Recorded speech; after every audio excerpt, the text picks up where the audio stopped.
Je suis ravie de vous retrouver dans le format vlog, encore une fois.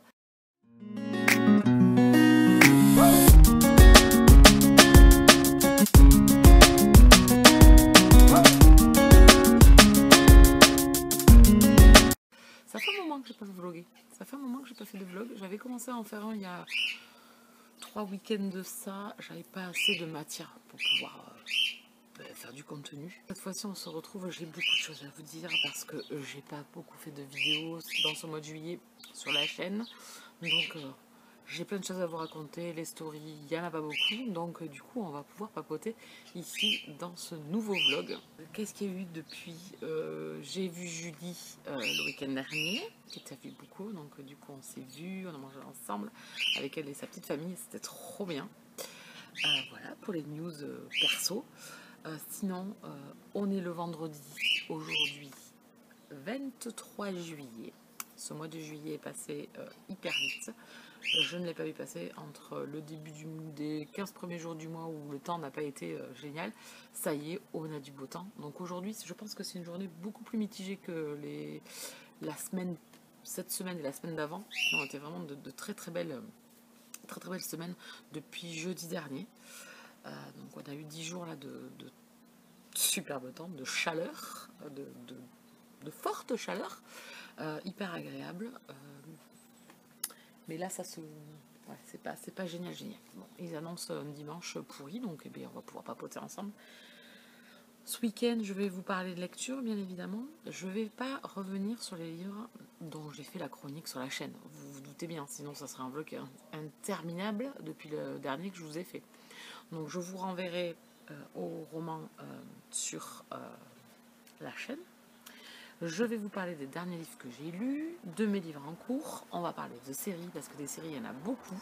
J'ai regardé pas mal de choses, donc j'ai envie de venir en discuter avec vous. Moi, je ne suis pas très active et je préfère profiter de l'extérieur ou profiter de la vie réelle plutôt que de faire des vidéos. Donc je pense que là, je vais faire pareil au mois d'août, un rythme assez minime. Et on reprendra les vidéos voilà, classiques à la rentrée. Voilà, je ne vais pas me prendre le chou, là, voilà, j'ai fait un mois sans presque rien et franchement ça fait un bien fou. Je n'ai pas à réfléchir de ce que je veux poster, de ce que je veux préparer, etc. C'est cool, je lis, voilà, je prends mon temps, je lis, je partage 2-3 choses en post vite fait sur Instagram et j'avoue que c'est assez agréable. Donc dans les lectures terminées, je me suis fait La mémoire fantôme de Franck Tillier, pardon. Donc j'avais lu La chambre des morts en 2016, donc ça date. Je ne me souviens absolument. J'ai essayé de réfléchir, de batailler. Je ne me souviens absolument plus de l'enquête. Une catastrophe. C'est rare que j'oublie des romans comme ça où j'ai un trou noir complet sur le récit. Je me souviens juste de l'enquêtrice Lucienne Bell, de sa situation à l'époque. Pour ceux qui auront lu, vous comprendrez. Voilà, de sa vie personnelle. Ça, je me souvenais. Donc là, du coup, quand je suis revenue dans La mémoire fantôme, on a passé 3-4 ans. Donc du coup, on l'a retrouvée dans sa situation familiale. Et j'ai beaucoup aimé La mémoire fantôme. J'ai trouvé que c'est toujours entraînant. Dès que vous débutez, déjà d'entrer au premier chapitre, vous êtes alpagué. Donc ça, moi, dans les thrillers qui commencent comme ça, j'adore. Plutôt que les thrillers qui prennent du temps. Voilà, ça, j'ai beaucoup plus de mal. Là, c'est bien rythmé. J'ai bien aimé cette histoire de mémoire à court terme. J'ai beaucoup aimé. Enfin, c'est tordu à souhait. Je me suis dit, mais franchement, ils font peur des fois quand même, les auteurs, à aller chercher des idées pareilles quand même. Voilà, donc j'ai lu la duologie, les premiers, sur Lucie Bell toute seule.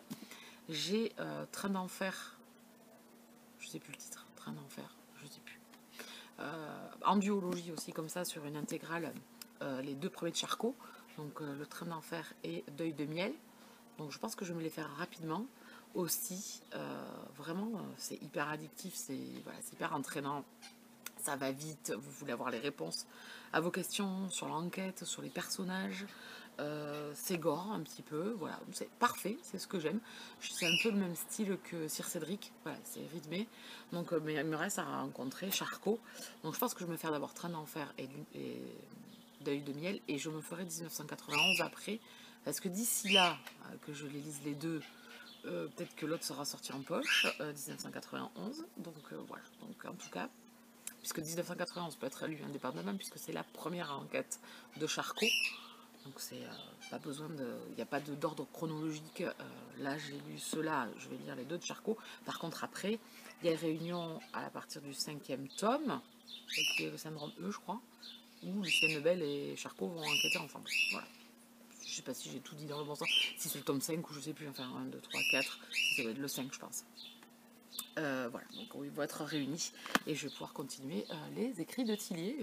Ça matche bien quoi, c'est incisif, c'est rapide, c'est dynamique. Donc si vous aimez les thrillers, voilà, ou si vous êtes peut-être plus novice dans les thrillers et que vous savez pas vers quoi vous dirigez, vous avez un peu peur, c'est hyper simple, c'est addictif. Les chapitres sont très courts, donc ça met du rythme.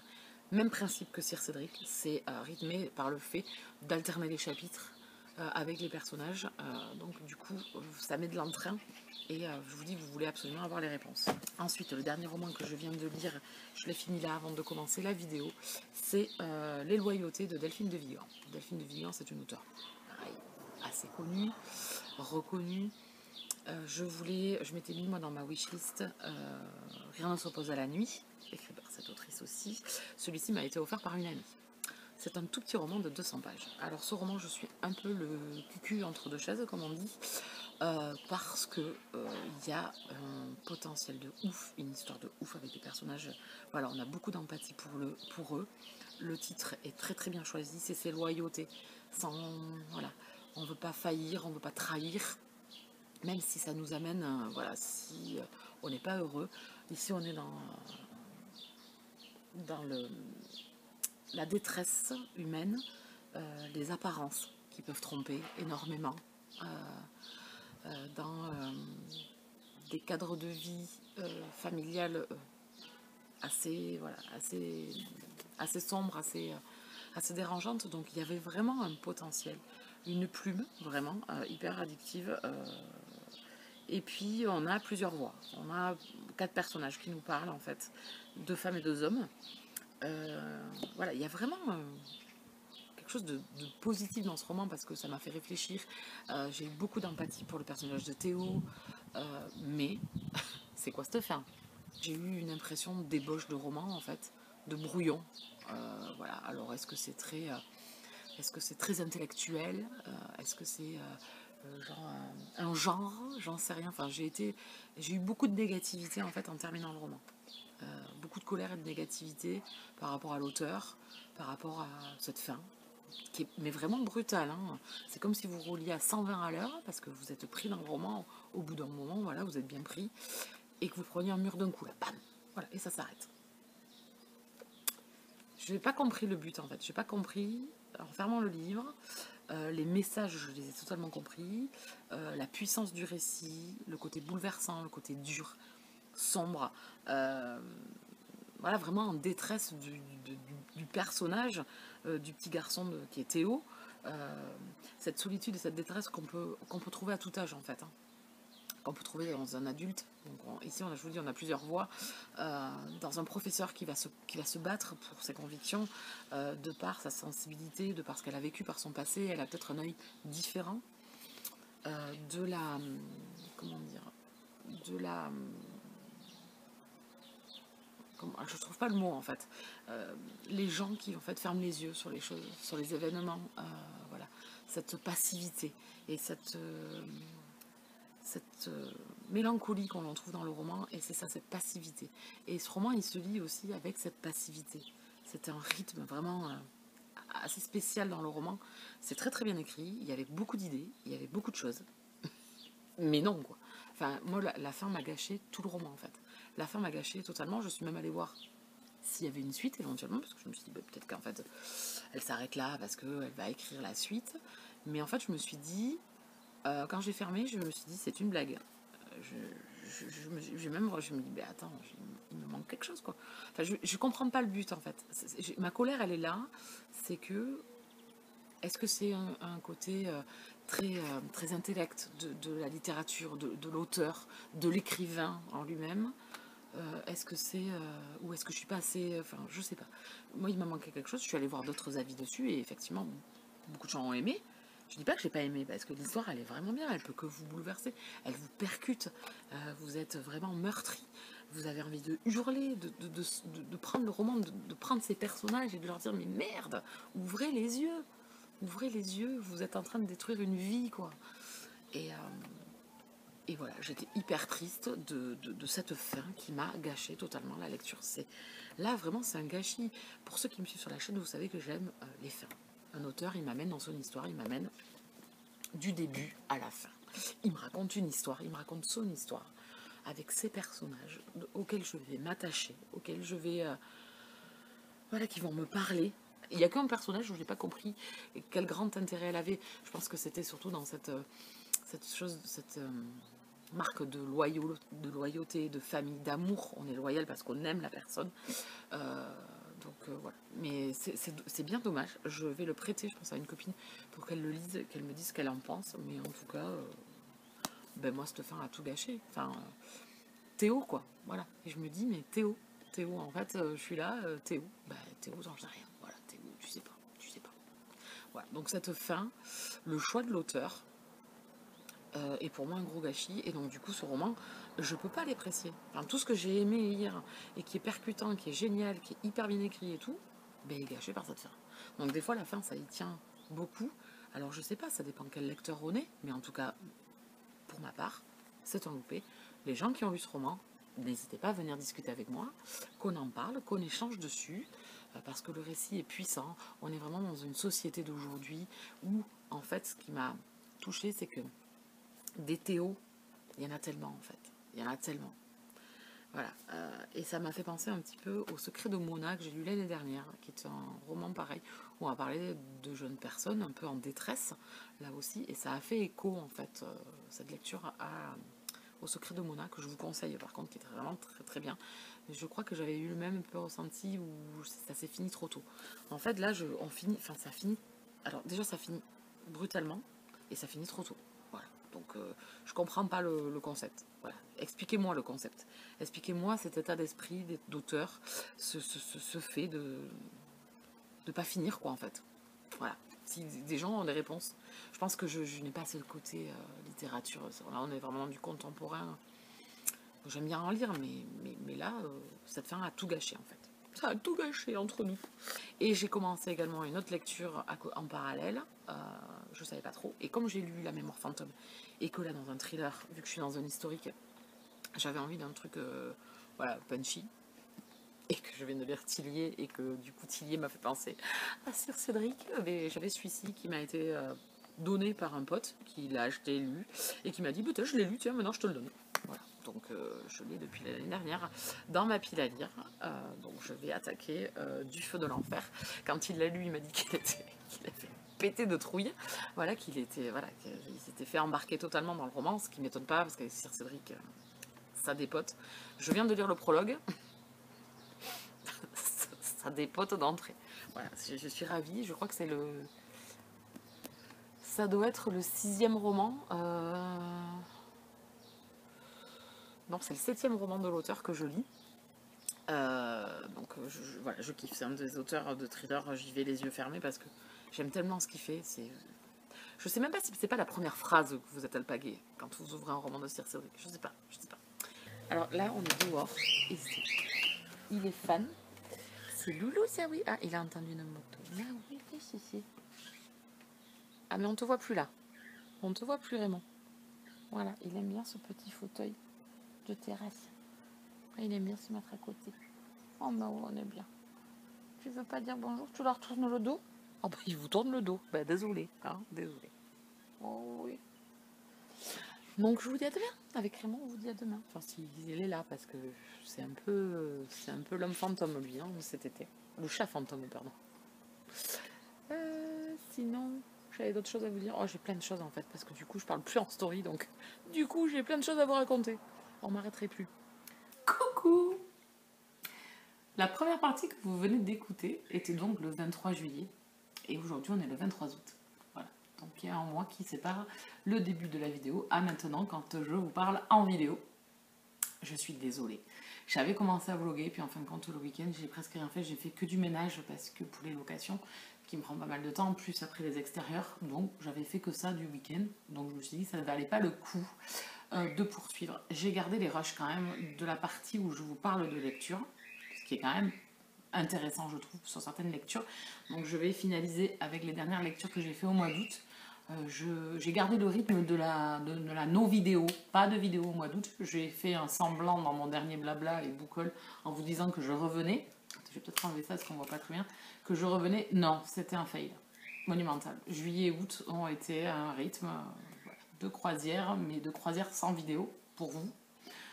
Je pense que vous avez trouvé de quoi vous divertir pendant juillet et août, hein, de toute façon. Je pense qu'on est beaucoup moins quand même sur les réseaux sociaux. Enfin, pour ma part, j'ai trouvé que ça m'a fait du bien aussi, ce petit recul. Mais là, je vais essayer... Enfin, je le dis plus. Vous verrez au fur et à mesure. J'ai donc à finaliser ce vlog que je suis en train de cutter ici sur la première partie donc, de ce 23 juillet. Je vous avais laissé avec les dernières lectures que j'avais faites. Je vous ai posté les derniers avis que j'avais lus au mois de juillet. Je n'ai pas encore posté les avis du mois d'août au niveau des services presse. Je suis très à la bourre, je sais. Donc on devait parler des séries, on n'en a pas parlé. Je voulais faire un live pour parler séries. Je vois que le mois d'août est presque terminé, je ne sais pas si j'aurai le temps parce que là je suis en train de préparer le challenge cocooning automnal qui revient à partir du 22 septembre. Donc là avec Maureen, le compte Calacat Love et les lectures de Nanounette avec Anne, on est en train de préparer tous les menus. Là on vient de finaliser, il faut corriger, il faut que je fasse les vignettes, je vais faire le post avec l'article complet, voilà, et préparer tout ça un petit peu, comment ça va se dérouler. Dans le déroulement, on a des choses qui reviennent, qui sont récurrentes et qui ne vont pas changer, mais on va essayer d'amener 2-3 petites choses supplémentaires, sans trop charger la chose non plus, ne vous inquiétez pas, le fondamental reste toujours pareil. Ça c'est dit. Donc ça me permettait de ce petit vlog de rattraper donc, ce que j'ai déjà fait. Je trouvais un peu bête de le perdre puisque j'ai déjà fait ça début juillet en vous parlant de certaines lectures et je n'ai pas posté. Donc du coup c'est des romans dont je ne vous ai pas parlé. Donc là ces romans dont je vous ai parlé dans la vidéo, là dans le début de cette vidéo, c'est des romans dont je ne vais pas revenir dessus en gazette. Je vous en ai parlé dans ce vlog. Mais voilà, ça restera au format vlog. Ça me permettra de continuer à parler de mes lectures. Ce qui me facilite la tâche à moi aussi, c'est de ne pas me préparer tout le tout team. Et qu'il y a moins de coupes aussi, on va pas se mentir. Et ce format me plaît bien. Donc on a parlé du challenge cocooning automnal, on a parlé de ce début de vidéo. Et ici, je viens en fait parler des dernières lectures que j'ai faites. On parlera pas de séries télé, comme je vous ai dit. Peut-être que je ferai un live si j'ai le temps, mais là c'est vrai que j'ai plus la tête dans le challenge cocooning automnal. J'ai besoin de finaliser pas mal de choses. Pour vous préparer la vidéo, si vous voulez qu'elle sorte début septembre, vous me connaissez, il faut que je m'y prenne quand même bien à l'avance. Parce qu'il y a les vignettes à préparer et tout, c'est là où je suis le moins douée, on va dire. Donc voilà, ça va me prendre un peu plus de temps. On a briefé aujourd'hui bien avec Kala et avec Nanounette. Et franchement, j'espère que ça vous plaira. Parce que nous, on est motivés, je peux vous dire. Hein. Voilà. Au niveau des lectures, dans la dernière, donc dans le 23 juillet, entre-temps, il y a eu mes congés. Donc je vous prépare aussi le vlog de l'Italie. J'ai été en vacances une semaine, je suis partie en Italie 4 jours. Je vous prépare le vlog, je n'ai pas commencé à le monter, je dois trier. Les photos sont toujours dans mon téléphone, sont toujours dans mon appareil photo. Voilà, donc il faut que je m'y penche dessus, mais chaque chose en son temps, j'aime bien. Voilà, on va prendre son temps, vous n'êtes pas pressé, moi non plus. Le but c'est que j'arrive à le monter tôt ou tard. Voilà, donc il y a eu mes vacances, après je m'étais gardé 2 jours pour rentrer à la maison, tout ce qui est lessive, me poser un petit peu, et j'ai repris le boulot, donc je sais plus, le 3 août je crois, le 4 août, le 3 ou le 4 août, je sais pas, donc ça fait déjà presque un petit mois que j'ai repris le boulot, puis il y a eu les sorties. Ce qui est drôle, c'est que dans le vlog du début, je vous disais que j'avais vu Julie le week-end avant, et bien là je peux vous dire aussi que j'ai vu Julie le week-end dernier, donc là on est, à l'heure actuelle, on est lundi, donc samedi soir, Julie est venue chez moi, avec son mari et son fils, et du coup on a bu l'apéro à la maison et on est parti manger au resto. Donc vous avez pu voir quelques stories. Donc c'était encore un super moment. J'adore quand elle vient dans les Landes puisqu'on trouve toujours un moment pour se voir. Voilà, son mari et son fils sont hyper agréables. C'est toujours tous les 4, c'est toujours, on passe toujours des bons moments. Donc c'est top. Elle m'a d'ailleurs, je vais l'insérer ici, offert un petit cadeau. Donc ça je trouve ça trop mignon. Je l'ai laissé là, je vais le garder pour essayer de faire des photos avec, même si je suis pas très douée. Elle m'a offert Frida de Annabelle Abs. C'est en fait le roman avec la vraie héroïne de Lady Chatterley. La vraie héroïne en fait, où l'histoire s'est basée sur cette histoire-là, l'histoire de Frida, qui a quitté son mari, son époux avec ses enfants et qui est partie avec son amant. Dans des années en plus, en 1912, voilà, pas trop l'époque pour, même si bon, c'était un peu plus libéré en début du XXe siècle quand même, mais bon, pas tant que ça non plus. Donc je voulais absolument lire ce roman que j'avais vu passer en grand format, que j'ai vu passer en poche, donc elle me l'a offert, je suis trop contente. Comme d'habitude, je ne sais pas quand est-ce que je vais pouvoir le lire, mais bon, j'espère ne pas le lire en 2024, mais je suis ravie, donc c'est un amour, merci beaucoup si tu passes par là. Ça me fait beaucoup plaisir, ça me fait très plaisir, oui, ça me fait très plaisir de l'avoir reçu. J'ai envie de savoir, voilà, de connaître la vraie histoire en fait, parce qu'en fait, elle a eu une relation avec D.H. Lawrence. C'est l'auteur qui a écrit L'amant de Lady Chatterley. Donc, voilà pour ça. J'ai mon neveu qui arrive, donc je vais devoir couper. Je reviens. Donc, je voulais en profiter pour parler des derniers romans que j'ai fait au mois d'août, parce que pareil, je ne reviendrai pas dessus dans les gazettes. Et je vous laissais la dernière fois, j'étais en train de commencer Du feu de l'enfer de Sir Cédric. Je vous disais que c'était mon 7e roman, etc., etc. Je l'ai bouffé. Je l'ai bouffé. C'est captivant au possible. Comme d'habitude, c'est un peu gore. Donc, on a une enquête ici avec une jeune femme qui s'appelle Manon, qui est, alors, thanatopracteur. Ou trice plutôt. Elle embaume les morts. Elle leur fait un look funky voilà, pour leur dernière marche vers le cimetière. Voilà, elle nous fait rentrer dans son travail et dans la passion qu'elle a de son travail. C'est ce qui ressort énormément dans la personnalité de cette jeune femme. Et elle a un frère avec qui elle s'entend moyennement. Je ne me rappelle plus son prénom par contre, Ariel, voilà. Avec qui voilà, il y a toujours à mener dans des embrouilles pas possibles. Donc voilà, elle évite de le côtoyer et puis il débarque chez elle un soir. Et à partir de là, ça part en cacahuète. Donc ici, on va avoir un fond avec des meurtres plutôt macabres, assez sataniques. On ne sait pas pourquoi ni comment elle va enquêter, enfin malgré elle, un enquêteur, un policier va l'aider dans sa tâche. Voilà, je me suis laissée happer par ce roman, il se bouffe. La fin pourrait présumer d'une suite éventuelle au vu de la fin. C'est une fin quand même si c'est pas une fin, c'est une fin qui me convient parce que ça garde l'angoisse un petit peu sur le lecteur jusqu'à la dernière ligne. Et ça, j'aime beaucoup. Dans un thriller, ça fonctionne très très bien. Toujours pareil, chapitre court, entraînant, de l'action tout le temps. On a un rythme de fou du début jusqu'à la fin. Je ne sais pas où il va chercher ses idées. Moi, avec Sir Cédric, ça fonctionne hyper bien. J'adore ces thrillers. Ici, on est dans du thriller pur et dur. Il n'y a pas de côté fantastique.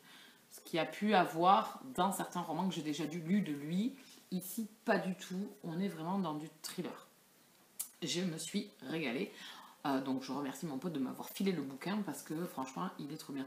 Alors, il peut faire peur en grand format puisqu'il fait plus de 500 pages, mais c'est hyper aéré. Franchement, c'est hyper aéré. Vous voyez, ça, c'est un chapitre. Donc, ça donne un rythme de fou.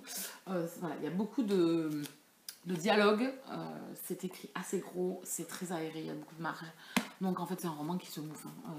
Et comme tous les Sir Cédric, même s'ils font 600 pages, vous les bouffez. J'aime beaucoup sa plume, j'aime beaucoup les histoires qu'il nous raconte. Voilà, ça match super bien et celui-là ne déroge pas la règle. C'était trop bien. C'était trop bien. On a vraiment le principe d'avoir comme un film qui se déroule devant vos yeux en fait. Voilà, il y a ce côté cinématographique quand on lit du Sir Cédric et c'est ce que j'aime beaucoup, c'est qu'on a vraiment l'image qui vient avec la lecture. Et ça c'est hyper positif. Je vous conseille les Sir Cédric vraiment. Si vous voulez tenter le thriller, allez-y, c'est hyper prenant. Bon, c'est un peu gore hein, par moment. Un peu de s'enquête, hein, mais dans les thrillers, souvent on va dire. Après je peux une produit thriller, mais ça marche très très bien. Ça fonctionne parfaitement, je vous le conseille. Ensuite, je me suis fait un petit manga, je me suis fait un petit graphique, puisque j'avais dans ma pile à lire Fièvre de Lune de Karen Mary Monin, qui est une BD tirée de la saga Fièvre, donc les chroniques de Makela Lane et les chroniques de Danny Mega O'Malley de Karen Mary Monin. Je suis une addicte de cette saga, j'ai le dernier tome à lire que je n'ai toujours pas lu. J'ai appris qu'on n'aurait pas la fin. On n'aurait pas le dernier tome, il restait un tome, mais ça c'est fidèle à j'ai lu. Hein, voilà. Bon, je ne vais pas épiloguer ici entre les sagas françaises qu'ils n'ont pas éditées en urban fantasy, ou qu'ils ont mis 10 ans, enfin si, je mens, vilaine, qu'ils ont édité mais au bout de je sais pas combien d'années, donc moi j'ai laissé tomber, hein, j'ai une colère en monstre, donc voilà, et Karen Mérimoni ne déroge pas à la règle, et puis je ne lirai pas en anglais, puisque je ne lis pas en anglais, je suis nulle en anglais, donc voilà. Celui-ci se situe entre le tome 3 et le tome... non, entre le tome 4 et le tome 5, donc le 4 et demi. On va retrouver des événements, on va nous expliquer des événements qui se sont passés à la fin du 3 et à la fin du 4. Donc elle cherche toujours le Sindour, Douar, bon, je crois que ça se dit comme ça, j'ai du mal à le prononcer, on est à Dublin. Voilà, on retrouve Makela en train de chercher toujours le livre perdu là, avec Barons. Et en graphique, c'est hyper bien. Les images sont super belles, franchement. Bon, Barons, je le trouve pas génial. Voilà, je le trouve pas génial, quoi. Voilà. Ni lui, ni Ryodan. Mais sinon, les autres, les Fae, ils sont hyper bien. Donc, si vous connaissez pas cette saga en urban fantasy, que vous cherchez de la bonne urban fantasy, je vous la conseille. On se retrouve à Dublin, à notre époque, avec des créatures fantastiques, des créatures fae. Donc en fait, les univers d'outre-monde en fait sont en univers parallèle de notre univers à nous, et les fae en fait viennent sur Terre. Sauf que là, ils sont un peu coincés. Il n'y en a pas non plus des milliers, et voilà, les aventures de Makela vont démarrer à Dublin, et elle va faire équipe avec Jericho Barons. Très énigmatique, ce Jericho. Donc j'étais ravie de les retrouver. On trouve même en plus Dani qui passe aussi dans le graphique. Franchement, c'est un chouette moment. Ça se lit vite, hein. Il n'y a pas 50 000 bulles à lire. Hein. C'est surtout de belles images. Donc j'ai vraiment passé un bon moment. J'étais ravie de retourner dans cet univers. Je pense que c'est une saga qu'il faudrait que je relise. Parce que j'ai oublié beaucoup de choses. Hein. Je l'ai lu, je crois que le premier, je l'ai lu il y a 10 ans, plus de 10 ans. Donc bon, il serait temps que peut-être que je m'y remette. Plus de 10 ans, je suis sûre. Ensuite, on retourne. Ouais, j'ai une envie là de thriller ce temps-ci. J'en ai quelques-uns dans ma pile à lire, donc ça serait l'occasion. C'est l'occasion de les sortir. Je me suis fait Mapuche de Caril Ferré. Ce roman, je l'ai dans ma bibliothèque depuis 2016, je crois, ou 15. Je l'avais acheté à lire en poche à Gradignan. L'auteur n'était pas présent, et quelques années après, il y était. Donc, il revient à lire en poche cette année. Ça y est, il a été annoncé. Donc, j'ai lu Mapuche. Je me suis régalée. Je m'ai pris une claque monumentale. On est dans, alors Séverine dit souvent, des ethnopolars. Donc vous êtes vraiment impliqué dans le pays où vous êtes, la culture, la politique du pays. Et dedans, vous avez ici, par exemple, des meurtres à élucider. On va avoir un enquêteur qui est un détective privé, Ruben, qui va faire équipe avec Iana, qui est une jeune femme un peu d'une culture, la culture mapuche, donc c'est une culture indienne, et elle a toujours été rejetée, elle a essayé de se débrouiller dans la vie, et du coup, ils vont faire équipe tous les deux, et ça se bouffe. On est vraiment dans... alors j'ai pas trop su vers quelle période on est, je me rappelle plus. On est à la Coupe du Monde d'Argentine en... on me rappelle plus, 2000, je sais plus combien, parce que moi le foot et moi ça fait 15, voilà, à part la 98 qui était en France, voilà, depuis là, c'est la seule je crois. Et on revient sur 30 ans avant la dictature de l'époque, à partir de 76 à 78, où ils enlevaient des gens, des communistes, et ils les torturaient, voilà, le régime politique de l'époque. Et on va apprendre tout ça en fait. Moi l'Argentine c'est pas forcément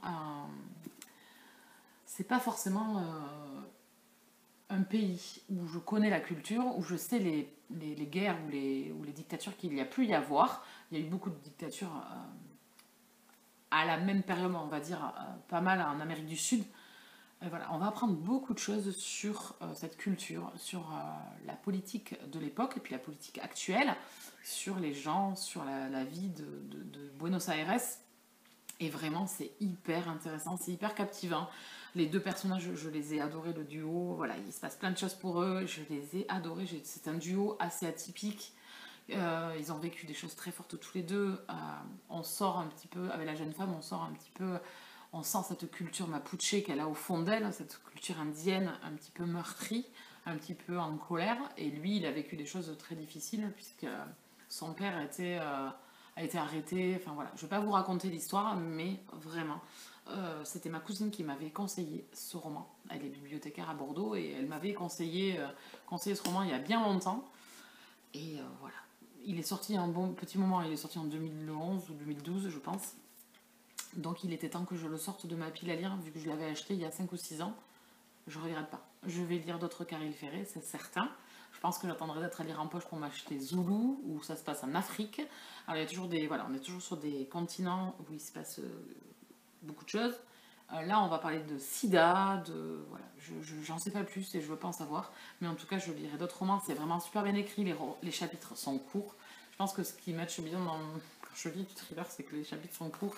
Donc, du coup, il y a beaucoup de dynamisme et ça me plaît beaucoup. Donc, je peux que vous le conseiller. J'en reparlerai pas. Je ferai peut-être un post sur Instagram parce que c'est vraiment un roman qui m'a beaucoup plu. C'est écrit hyper bien, c'est entraînant. Et j'aime les romans où il y a du rythme. Et là, il y a du rythme. Donc, ces deux-là, je vous les conseille fortement. Voilà pour ça. Je vais faire une coupe et je reviens. Alors, on se retrouve un peu plus tard, désolée. Je suis allée boire au moment où j'avais soif, au moment où je faisais que parler. Et puis j'ai fait 2-3 choses de plus, donc je reviens. Avec un autre plan, je me dis que ça serait bien. Je ne me voyais pas toujours au même endroit, je me suis assise là. Donc, je vous laisse avec les 2 derniers livres. Et le dernier dont je vais vous parler, je vous parle pas. Je vous parle pas des autres. Il est resté Fucking Love tome 7. Il y avait quoi aussi Le Club des Dominants, le tome 3. Brassé. Je sais plus quoi le titre. Il y avait aussi Évolution. Enfin, tous ces romans-là, c'est des services presse. Ça sera dans la Gazette quand je me déciderai à m'installer. Ça va pas tarder. Là, il faut que je passe. Il y aura aussi Sous le soleil de Key West. Voilà. Le dernier roman dont on va parler que j'ai lu, je l'ai fait en lecture commune avec Nanounette. On s'est lancé dans Le Bal des Folles de Victoria Mass. On a le même avis dessus. Voilà, je vais conclure par ça. On a le même avis dessus. Ce roman, je l'ai acheté parce que je l'ai vu beaucoup, parce que les avis dessus étaient hyper bons. Voilà, c'était la hype de fou. J'ai vu quand même des commentaires sur Babelio parlant d'un roman époustouflant. Donc voilà, donc tout ça. Après, j'ai pas lu exactement ce que l'histoire racontait, je n'ai pas lu le résumé. J'ai juste lu qu'on était à la Salpêtrière en 1885. On attendait le bal des folles. Donc en fait, le bal des folles, c'était un bal à la mi-carême tous les ans, où la bourgeoisie et l'aristocratie parisienne vont à la Salpêtrière pour se mélanger à ces folles et ces hystériques qui sont enfermées là-bas. Pour vous la faire courte. Donc, je sais tout ce que je savais dessus. Donc, au vu du titre, je m'attendais à beaucoup de choses sur le lieu, sur les événements qui allaient se passer, sur certaines héroïnes qui allaient sûrement me toucher. Voilà, donc c'est un roman qui est très court, il fait 235 pages. Je trouve que je l'ai traîné par rapport au peu de pages qu'il y a. Mon bilan de cette lecture, où j'ai trouvé des avis de fou, je suis beaucoup plus mitigée parce que, au final, toute la lecture, je me suis dit, bon, c'est là où ça va être de fou, voilà. Non. Voilà. Et à la fin, ce que je me suis dit, c'est tout ça pour ça. Alors, je dis pas que le récit n'est pas intéressant. Je dis pas que l'histoire n'est pas intéressante. Attention, j'ai passé un bon moment de lecture, j'en ai appris un peu plus, ça m'a permis aussi, moi, de vouloir aller faire des recherches que j'ai faites sur internet au niveau de la Salpêtrière, au niveau de Charcot, au niveau d'Augustine, enfin des personnages qui ont vraiment existé, et sur les événements qui se sont produits là-bas. Même si j'en avais déjà entendu parler au niveau plus avant, sur la prison de femmes, voilà, etc., avant que ça devienne un hôpital. Mais ce roman m'a laissé un peu pantoise, un peu déconfite, un peu déçue, voire beaucoup même quand même s'il y a beaucoup de choses qui étaient très sympas, c'est facile à lire. On se va suivre 3 femmes, donc Geneviève, Eugénie et Louise. 3 femmes différentes, Geneviève étant infirmière de la Salpêtrière, Eugénie étant une bourgeoise et Louise étant une aliénée, une internée dans cet hôpital. Donc en fait on vous explique que dans cet hôpital, il y a de tout. Il y a des folles, des vraies personnes, enfin ce qu'ils appellent eux les folles, hein, les hystériques, voilà, ils ont des mots assez durs sur les femmes, surtout que dans cet hôpital, la Salpêtrière, sont enfermées tout type de femmes. C'est-à-dire que ça peut être des femmes qui sont là parce qu'elles ont commis un meurtre, ou parce que elles font des crises, mais à aucunement un côté psychologique derrière en se disant qu'il y a peut-être quelque chose. Il y a des femmes qui sont là pour se faire museler, c'est-à-dire qu'elles ne rentrent pas dans le cadre demandé à leur statut de femme, et donc elles sont enfermées. Donc tout ça, vous l'apprenez dans le roman, vous n'en prenez rien, vous le savez, enfin, dans l'histoire de la salpêtrière, c'est des faits avérés. Je suis allée faire des recherches qui ont été très intéressantes, j'ai appris pas mal de choses sur Augustine, par exemple, qui était une de ces pensionnaires de cet hôpital. Voilà, j'ai appris beaucoup de choses et au final, j'ai presque plus apprécié ce que j'ai appris en faisant mes recherches sur internet que forcément dans le livre où j'attendais trop de choses, je pense. Oui, effectivement, on a des événements qui vont se passer pour nos héroïnes où ça va nous toucher, mais malheureusement, oui, c'est des événements tragiques qui mettent en colère. On est vraiment ici dans une plume féminine, dans un combat, enfin un peu féministe. Du statut de la femme à cette époque, donc c'est révoltant. Voilà, donc au final, il y a beaucoup de choses dans ce roman, effectivement, il y a beaucoup de choses qui m'ont plu, il y a beaucoup de choses voilà, sur les femmes de l'époque, sur voilà, ce lieu, sur les événements qui se sont passés, mais franchement, j'attendais pas ça du tout. Au vu du titre, je m'attendais à quand même quelque chose que j'ai attendu, elle n'est jamais venue, si elle est venue quand même, hein, voilà. Mais j'ai été déçue parce que j'ai trouvé qu'il manquait de saveur au niveau des émotions. Je suis restée spectatrice en fait. Il se passe des choses, dans des romans par exemple, il y a des choses qui sont racontées des fois avec une plume qui vont me prendre aux tripes et qui vont me foutre en l'air. Là, ça n'a pas été le cas. Oui, j'ai eu des émotions, oui quand même, parce que je ne suis pas hermétique, je suis quelqu'un qui est facilement touché, mais pas assez justement. Enfin, je me suis dit, oui, là c'est dans un milieu où les femmes sont cloîtrées, et c'est écrit en fait d'une façon où ça prend son temps, en plus c'est assez lent. C'est un roman qui fait 235 pages, on est sur plusieurs jours du mois de mars. Enfin voilà, il y a une... Alors je pense que c'est pour se mettre dans l'atmosphère un petit peu de ces lieux où tous les jours se ressemblaient beaucoup. Oui, ça je l'ai bien compris. Enfin j'ai compris beaucoup de choses, mais en fait je me suis dit, mais toute cette hype pour ça quoi en fait. C'est là où j'ai pas compris. J'ai quand même vu des avis où il y avait marqué époustouflant. Donc, mais oui, Raymond, c'est Léo qui est là. Donc bon, j'ai cette déception où je me suis attendue toujours à quelque chose. J'ai attendu, et en fait, ben, déception à la fin parce que je n'ai pas eu ce que je recherchais en fait. Plein d'émotions, voilà, il n'y a pas assez d'émotions à mon goût. C'est un peu sans saveur malheureusement. Alors attention, hein, c'est personnel et à chaque fois la question que je me pose c'est est-ce que j'ai vraiment compris le roman parce que je me dis bon quand même avec tout ce qui est dit dessus voilà je pense qu'il y a des romans historiques qui vont vous percuter plus où j'ai eu l'impression que l'auteur ne voulait pas y aller punchy en fait je sais pas comment vous expliquer par exemple ici l'auteur il va pas par quatre chemins il va vous voilà il y a des scènes qui m'ont retourné l'estomac parce que voilà, parce que c'est la vérité, il vous la fout en pleine tranche et il met pas de gants en fait. Ici, j'ai eu l'impression qu'on survolait les événements en fait, qu'on survolait les personnages, qu'on survolait ce qui leur arrive en fait, sans totale profondeur. Bonjour les gens. Moi quoi c'est Raymond. Tu vas avec Léo? Tu vas avec Léo? Donc au final, on a la même... alors, je suis pas toute seule, donc je me dis que quand même j'ai compris le roman.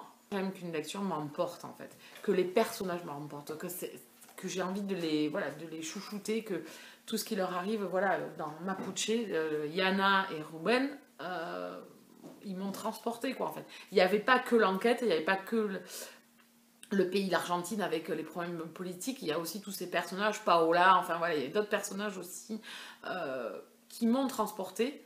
Ici, je suis restée spectatrice, assise. J'ai peiné, vu la taille du roman, j'ai un peu peiné, donc quand je peine comme ça, je pense que j'ai mis 4 jours à lire ce roman, alors que j'ai mis le Club de Dominant qui fait 500 pages, j'ai mis le même temps, quoi, en fait. Donc, bon, c'est un peu dommage. C'est une déception sur l'attente, je pense, que je faisais à ce roman. Et au final, j'en attendais beaucoup plus, quoi, en fait.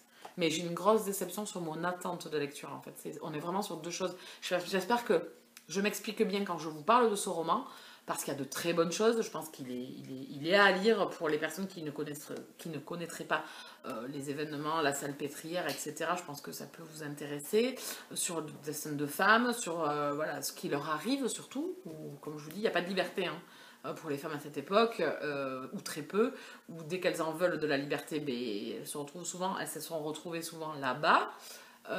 Voilà. Donc bon, une petite déception pour ce roman. C'est un roman historique singulier et engagé. Je pense que là, dans l'appréciation de la personne, effectivement, je pense que c'est un roman engagé, effectivement. On sent que c'est un roman féministe, ça y a pas de problème. Mais je suis, ouais, voilà, spectateur sans avoir assez d'émotion pour ma part. Voilà. On va passer à ce que je suis en train de lire. Léo, tu me passes le livre là, s'il te plaît? Non, pas celui-là, celui où il y a les lunettes. Merci, Poussin. Donc, je suis actuellement... là, par exemple, c'est la hype, là. Là, c'est la hype de fou, parce qu'il se passe plein de choses.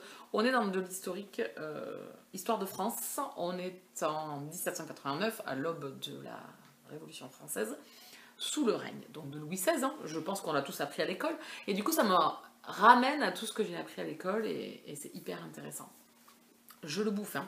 Alors voilà, hein, c'est cette partie-là qui me reste. Hein. Je l'ai commencé vendredi, je crois. Je l'ai commencé vendredi soir, je crois. Un truc comme ça, oui, vendredi. Donc il me reste cette partie, je le bouffe. Donc on va être ici avec des meurtres. D'un justicier dans la rue des Cordeliers.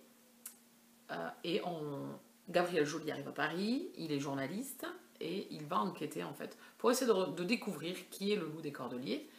Ce héros en fait, mais qui fait sa propre justice. Et en même temps, on a l'histoire de France avec Louis XVI, avec voilà, le tiers-état, avec il y a Danton, il y a Desmoulins, voilà, il y a tous les personnages de l'histoire de France qui se mêlent à l'histoire de Henri Lovenbroek, ou plutôt Henri Lovenbroek s'est immiscé dans l'histoire de France, plutôt dans ce sens-là. Et c'est hyper intéressant. Voilà.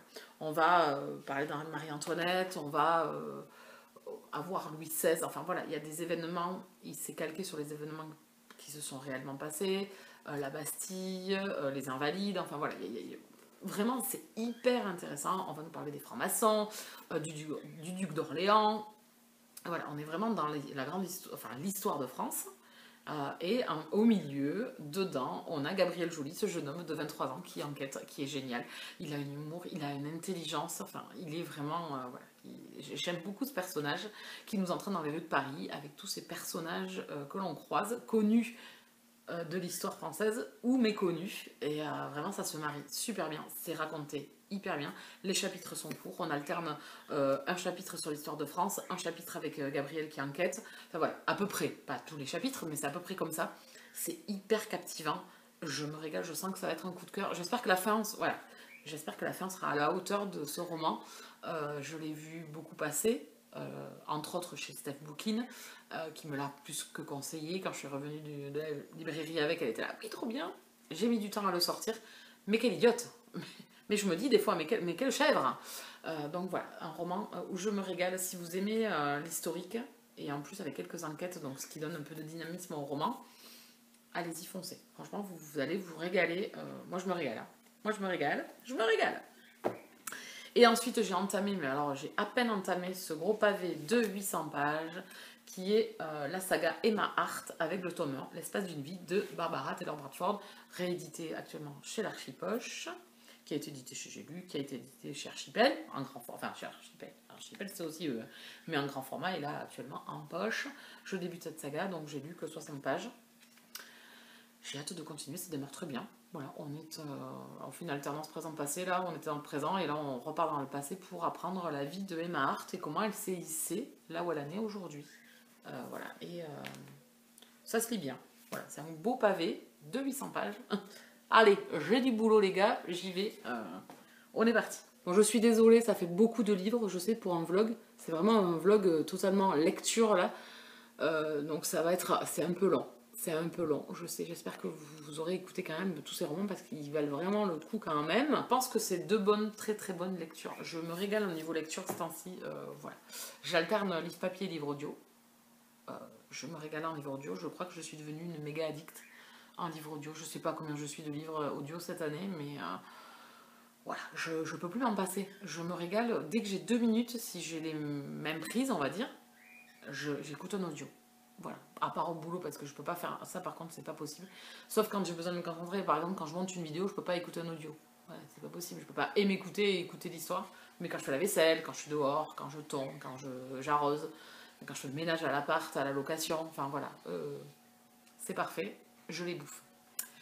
Et bien on a fait le tour, voilà le petit vlog qui vient clôturer ce début de vlog du 23 juillet. On est le 23 août, donc vous aurez eu voilà, un peu d'été, un petit peu de ce que j'ai fait de l'été, un peu de ce que j'ai lu et dont je ne vous ai pas parlé en gazette.